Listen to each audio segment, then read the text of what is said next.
वो आदमी जिसने कभी झूठ नहीं बोला। एक जमाने में मुमिद नाम का एक हकीम रहता था। उसने कभी झूठ नहीं बोला।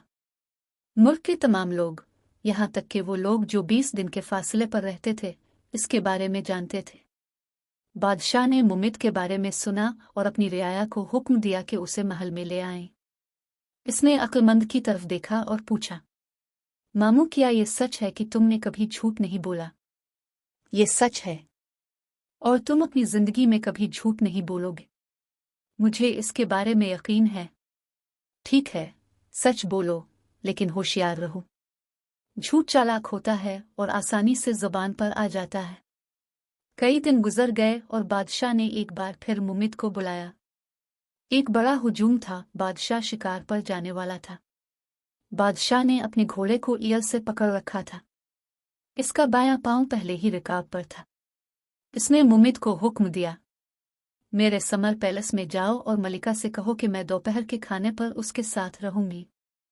इससे कहो कि एक बड़ी दावत तैयार करे, तब तुम मेरे साथ खाना खाओगे। मुमिद झककर रानी के पास चला गया।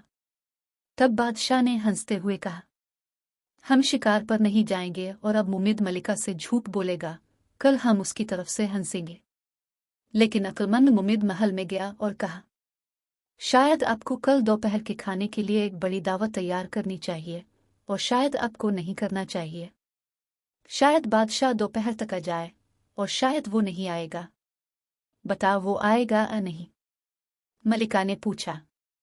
मुझे नहीं मालूम कि उसने अपना दायां पांव रिकाब पर रखा या मेरे जाने के बाद इसने अपना बायां पांव जमीन पर रखा। सब बादशाह का इंतजार करने लगे।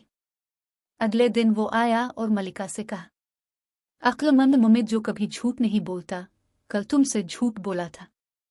लेकिन मलिका ने इसे मुमिद की बात बता दी, और बादशाह को मालूम हुआ कि अक्लमंद कभी झूठ नहीं बोलता और वही कहता है जो उसने अपनी आंखों से देखा।